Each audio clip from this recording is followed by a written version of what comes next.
Welcome to the Nerd Journey Podcast. Our goal is to help you, the technology professional, accelerate your career progression, increase your job satisfaction, and be more effective in your existing role. We want to bring listeners like you the career advice we wish we'd been given earlier in our careers. I'm John White, at VJourneyman on Twitter, sharing co-host duties with Nick Cordy, at NetworkNerd_.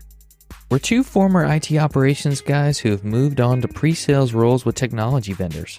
We have our opinions, but we also like to highlight the journeys of others and see what we can learn from them. We'd also like to ask for your feedback to make this a conversation, not a one-way broadcast. Email us at nerdjourneypodcast@gmail.com or DM us at nerdjourney on Twitter. So come join us on our nerd journey. Let's take a trip. All right, episode 332, part 3 this week with Erin O'Quinn. Just wanted to remind you that Erin's a senior manager of customer advocacy at a fairly large tech company, and wanted to talk about part 1 and 2, just in case you haven't gone back to listen to those episodes yet. Part 1, episode 330, we spoke to Erin about her early career, the focus on communications, and how she ended up doing some tech support, and her experience in events marketing. Erin also shared some important lessons about company culture and the reasons she wanted to work in marketing for a tech company. So go back and listen to episode 330 if you haven't already. Part 2, episode 331, we talked to Erin about her progression to team lead and then eventually to people manager. Erin created a space for critiquing others and told us how understanding communication styles promoted effective team communication. But just wanted to talk about this episode, some things to listen out for. I thought that it was interesting when Erin talked about progressing to director and the need to not be an expert at things anymore and to promote the people on her team to own specific practices and to leave space for them and also that process of supporting them. Very, very powerful. Interesting side note, I had a realization, I think, during the episode about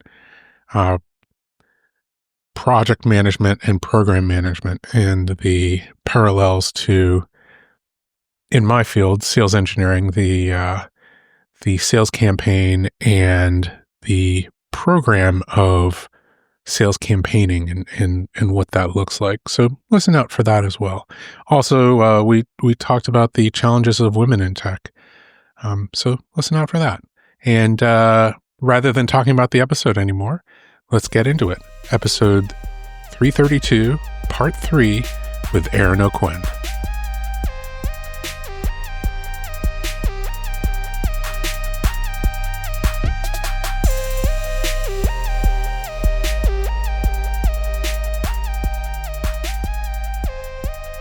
So one of the things that I'm interested in is the next transition that you made.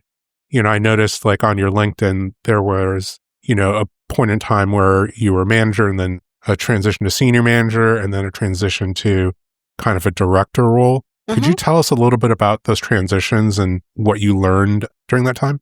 The transition to senior manager wasn't a huge jump.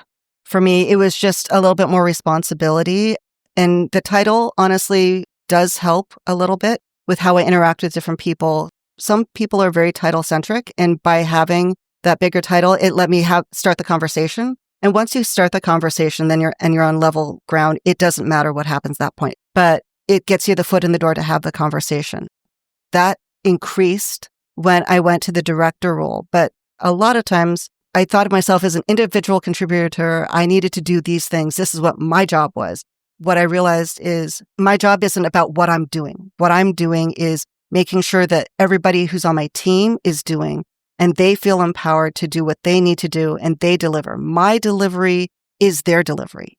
It's not about me. It's about them, right? The biggest thing I learned was I needed to be okay with trusting my team and being okay with that level of abstraction. I'm kind of known as somebody who has their finger on the pulse of a lot of stuff and knows a lot about a lot of things.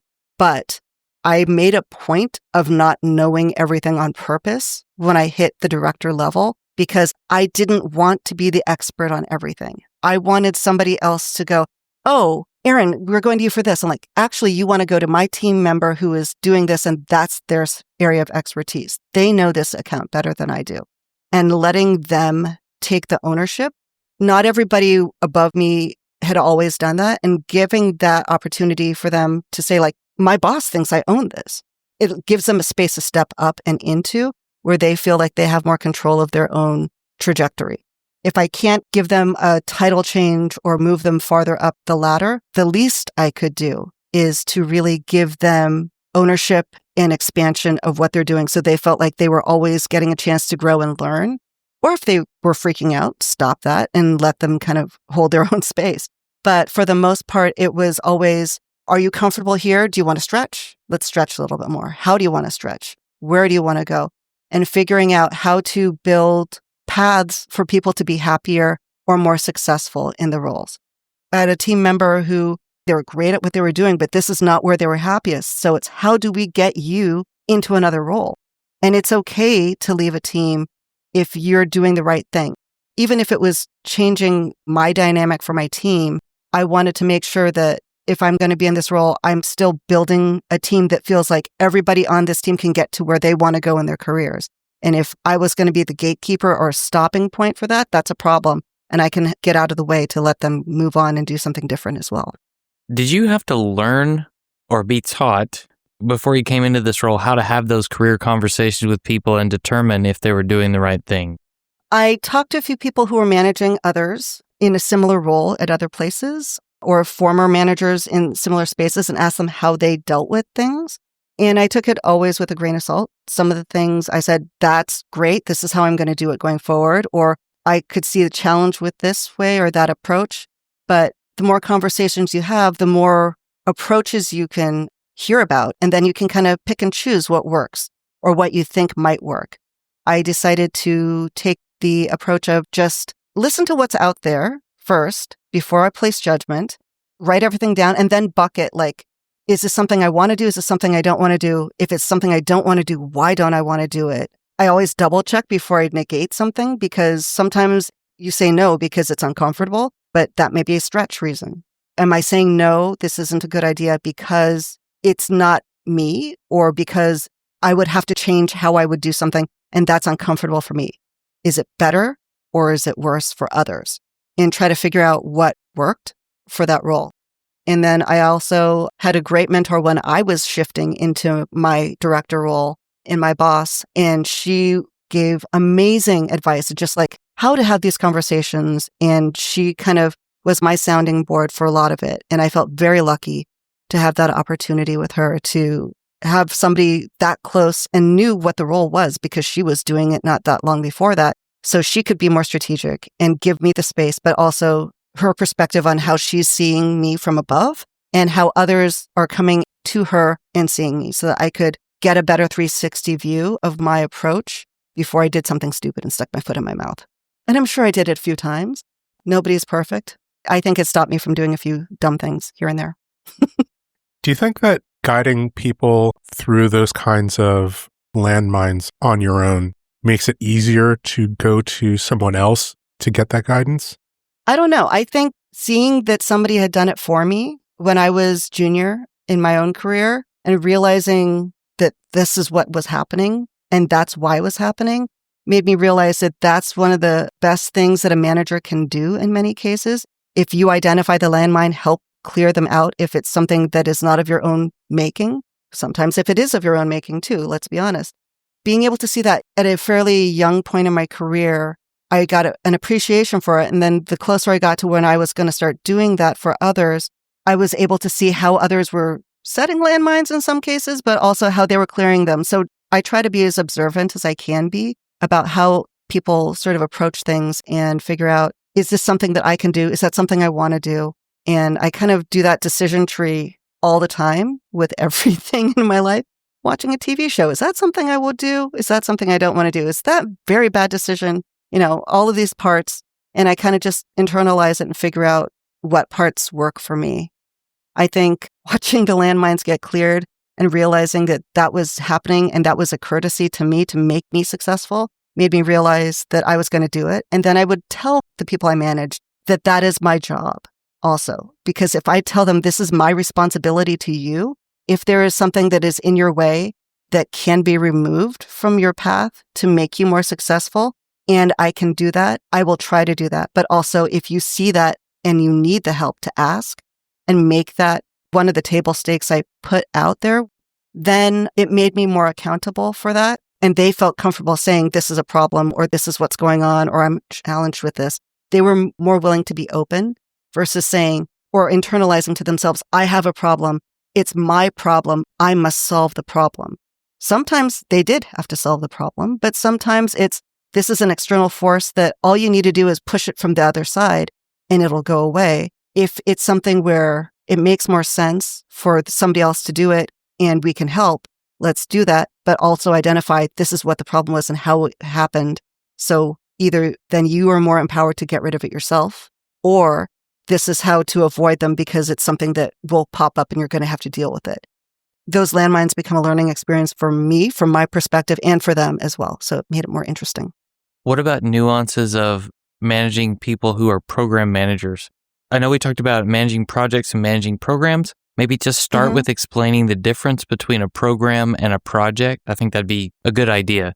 A project manager is kind of like an event manager. They have a thing, and they need to see that thing from birth to death. Their job is to get something from point A to point B. That is the project manager. So there is a finality to that project. Now, when you're a program manager, what you're doing is you're creating a system to work with, and you have to maintain that cycle. Even if something turns out and is completed with that, the program is still there, and you're still continuing to create. So how do you create a system? How do you manage that system? And how do you iterate that system to improve it? Customer references or customer advocacy is a program. We are delivering results. The results are the projects.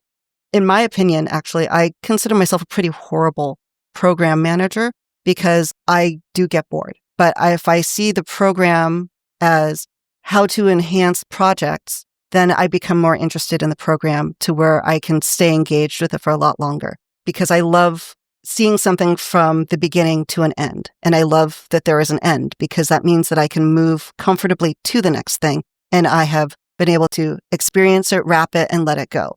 With a program, you've seen a project go, but you're still doing the same things.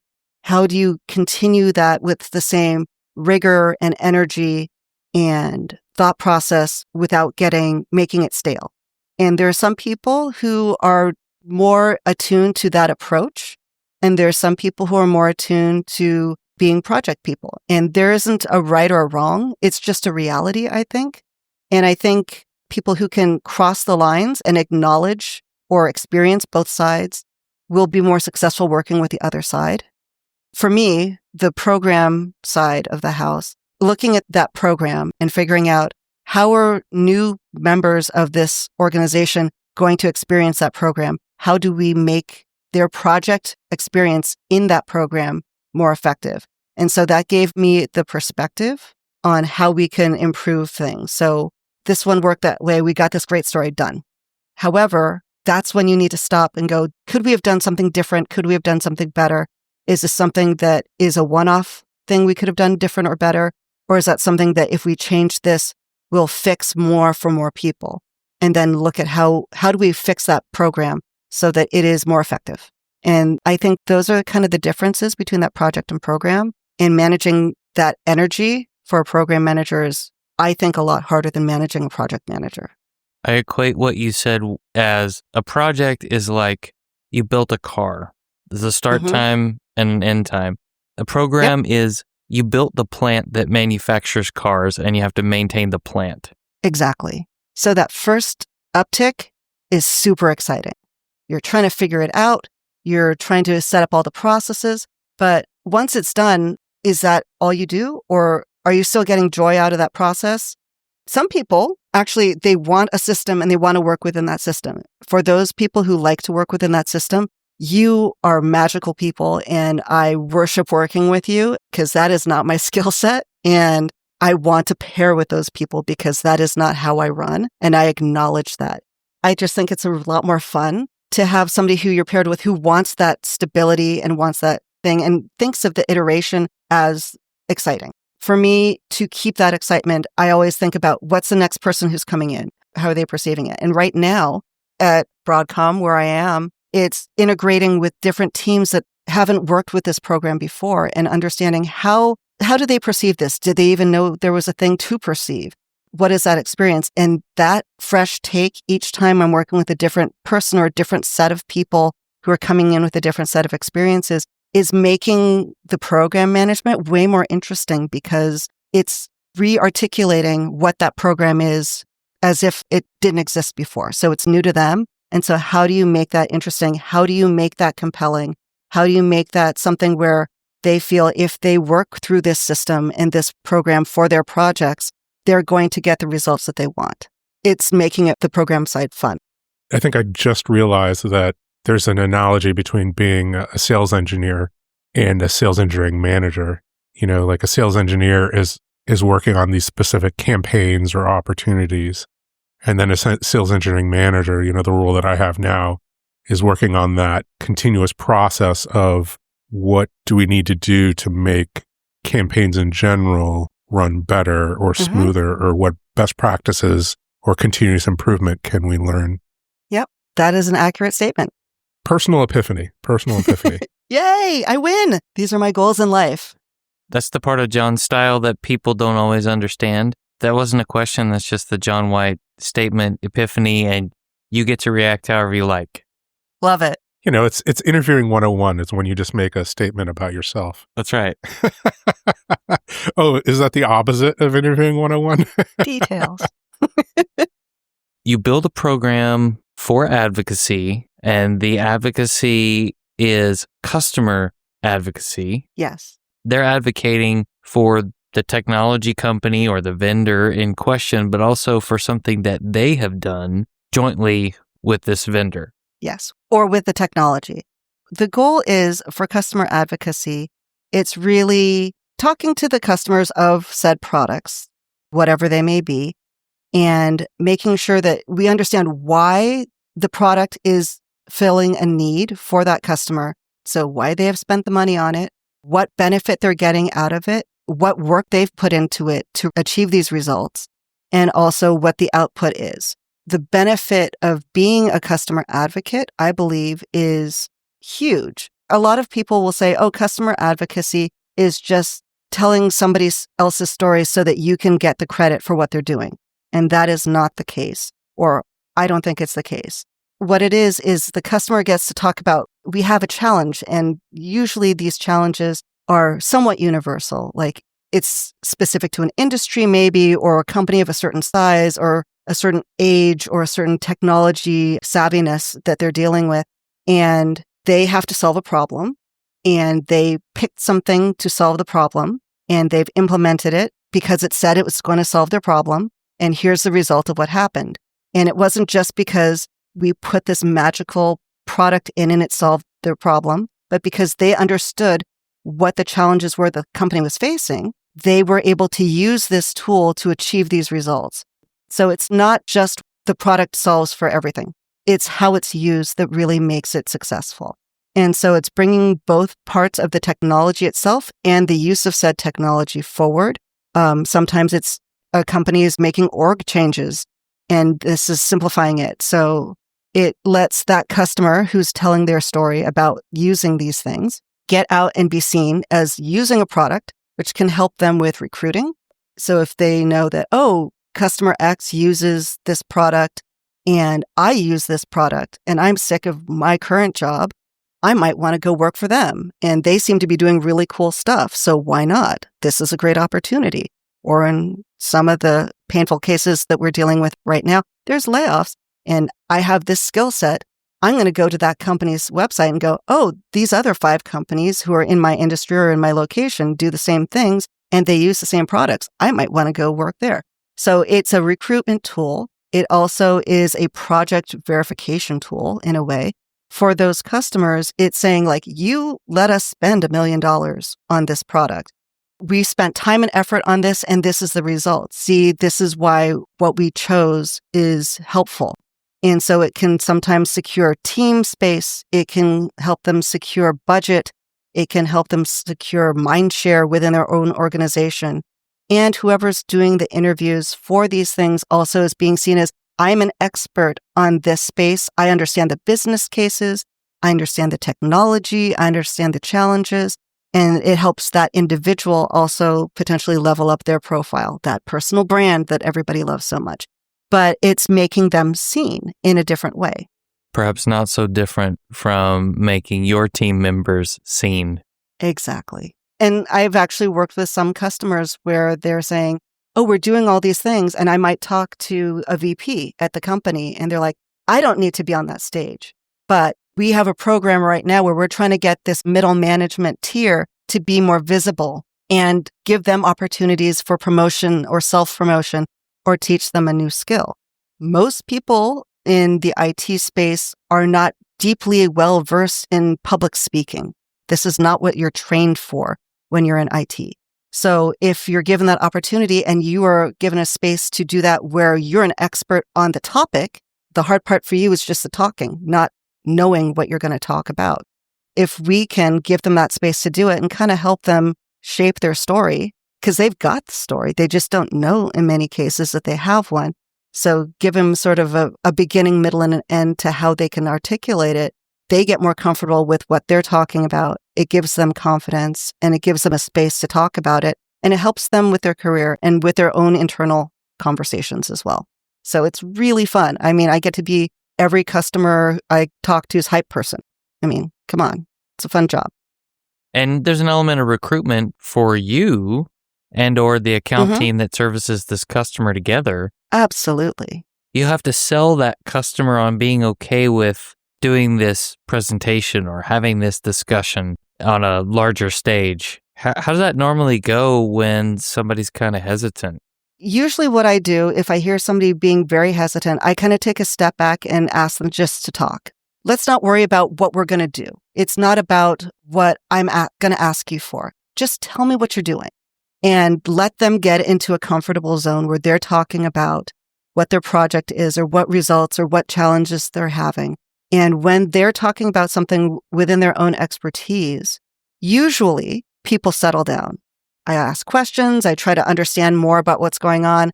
I do not pretend to be an expert on any of the technology. I know enough to be dangerous and probably more dangerous than I want to be, but not enough to do something where I could actually make a difference.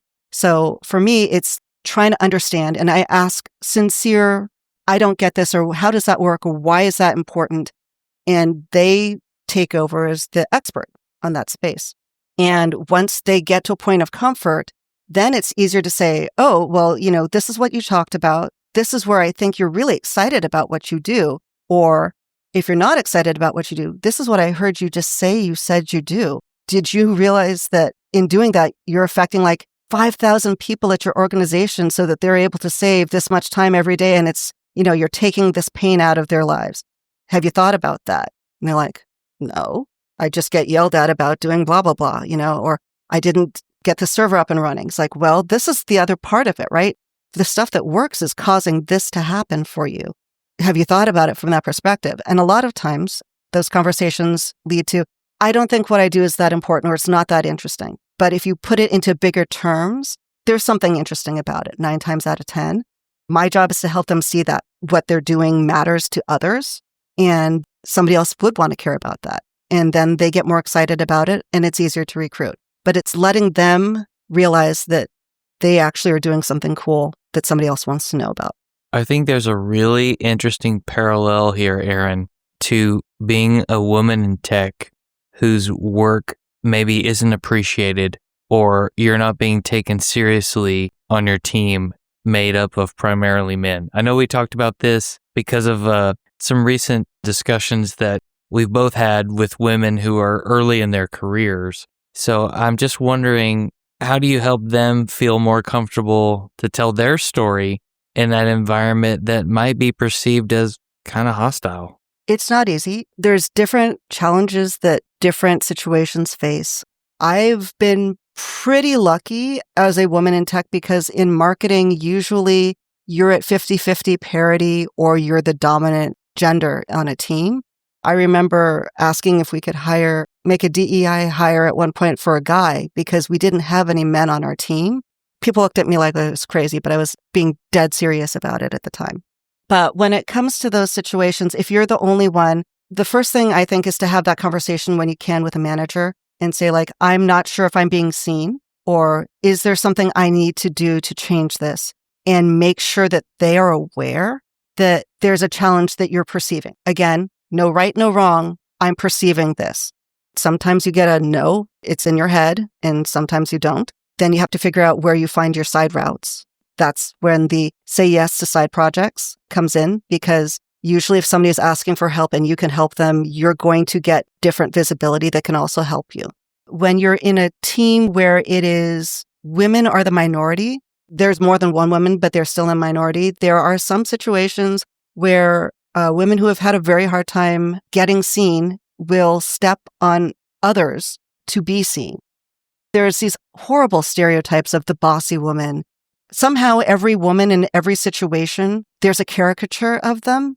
It's easier to label somebody as somebody who's bossy or somebody who's too demure, somebody who's nagging, or somebody who's they need to put people into a box because they're not sure what to do.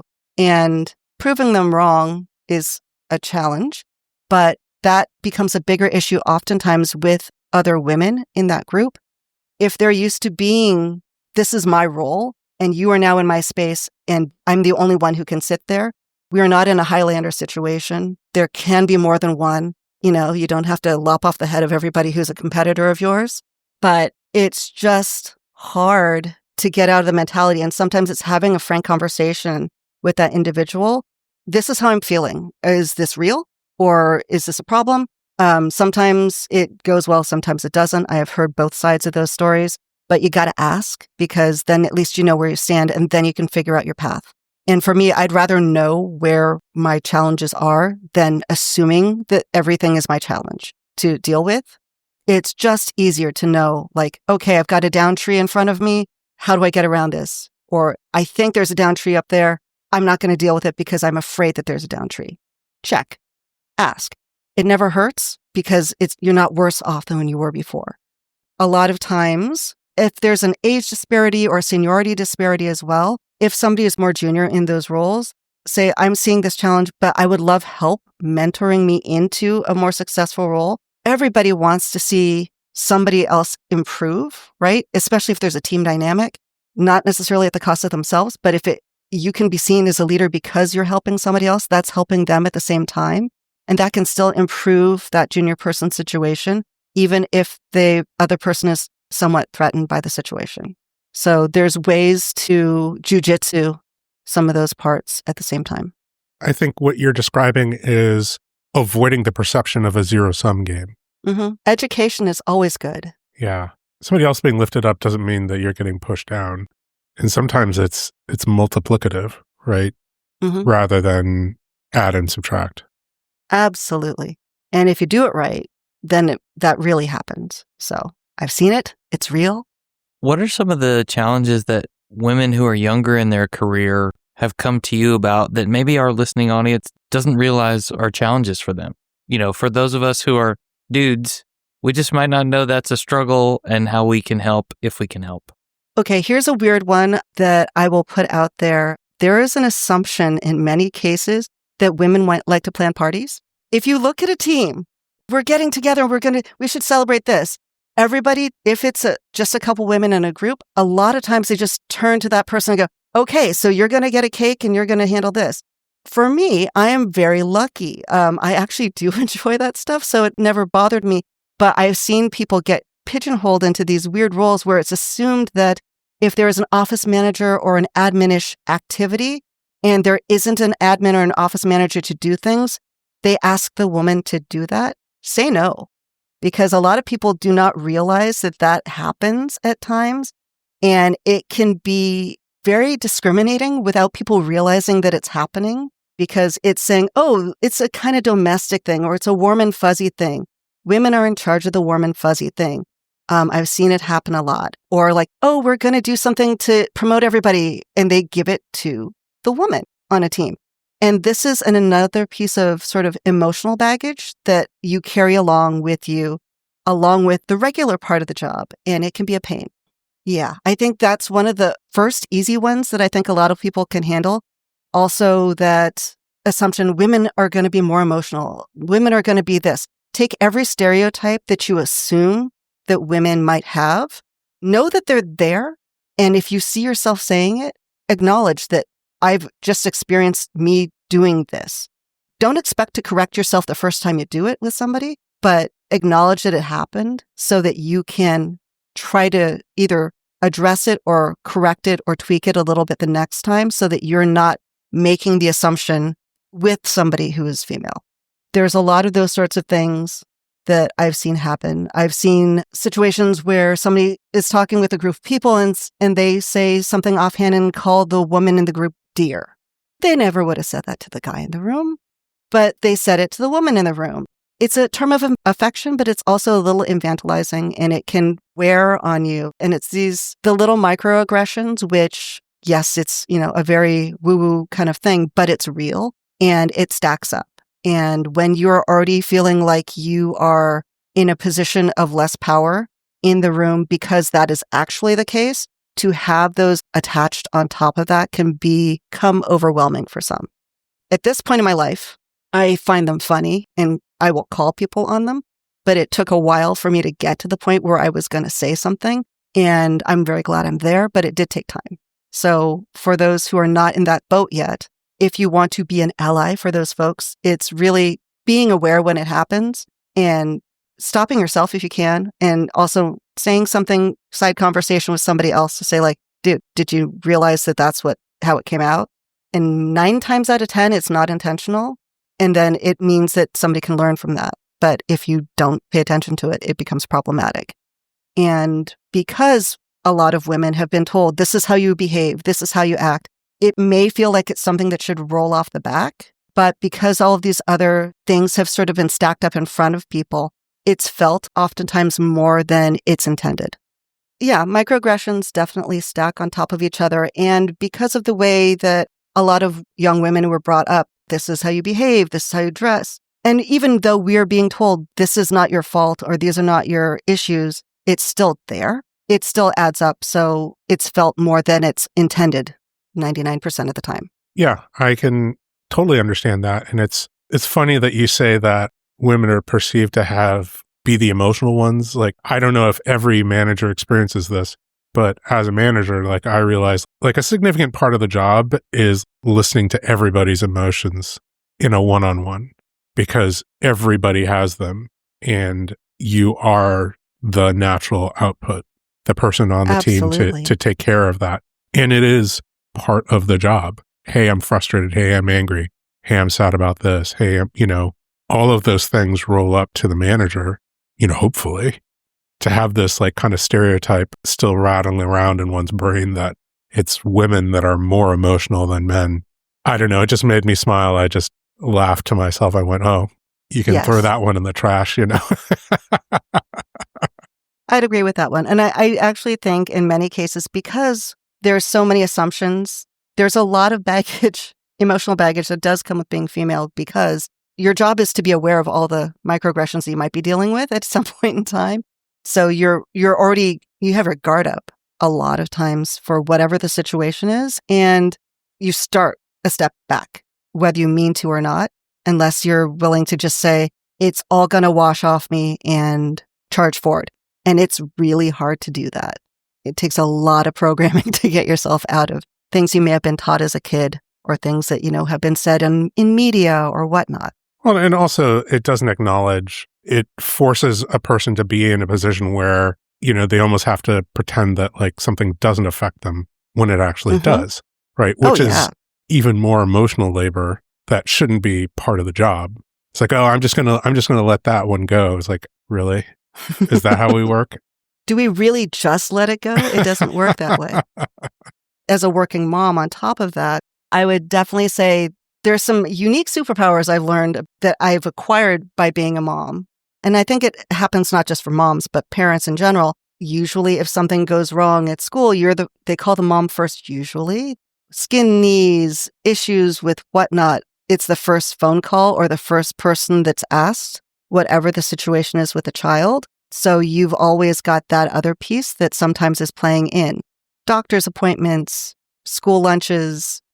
I was joking with a friend, but not joking with a friend. Teacher Appreciation Week can be a wonderful thing and a tough thing because you are trying to be there to support the teachers who are taking care of your kids 5 days a week for more time than you spend with your children in many cases. But it's also the mom is the one who's doing it. And for those working moms who we're being asked to deliver extra things at this time and do these things on top of the work that you're doing, on top of being present in a different way in the workplace, it can add up. Oddly enough, at the end of Teacher Appreciation Week, a lot of moms are equally exhausted going into that. And it always is the week before Mother's Day. So you have all of this big buildup of trying to support everybody else, and then it's supposed to be your day. I had this conversation with my mom. This is not work related, but it is very pertinent. I was like, oh, it's Mother's Day coming up. Let's do dinner together. What do you want to do? And she's a trooper. She's taking care of my father who's been having health problems. And she's like, I don't care. You pick. The best gift you can give me is just telling me where to show up and taking care of it. I'm like, done. That is my Mother's Day present to you. I will make reservations. I will figure it out. I'll make it easy for you so that you can just be for a bit. On top of work, on top of other parts, all these things come together, and that extra piece is assumed in many cases by the mother, intentional or not. Yeah, and then the rest of May is the end of school, which adds more hectic nature So to much. everybody. Oh, yes. It can be wild. I just wanted to thank you for your time and energy and kind of facing head on like a lot of these issues that we've been talking about. I think that when we bring a lot of this stuff to the forefront and re-examine it, it gets incrementally better for everybody. Agreed. Early career, women in tech, like all of these things. And it's just a matter of being mindful, over and over and over again until things get better for all of us. I hope so. And I really appreciate the opportunity. These are fun for me, so happy to participate. Where can people find you if they want to follow up on this conversation, Erin? You can definitely find me on LinkedIn. Look me up as, I believe it's Erin O'Quinn, or if the tag is O'Quinn, all one word, just one O. So that way you can see what I've been up to in the career side. And I am pretty active on there and will respond. I make a point, though, of not connecting with somebody unless I actually know them. So ask me questions and talk to me before you assume that I will become your best friend. Thank you so much, Erin, for your time again. Thank you. I appreciate it, guys.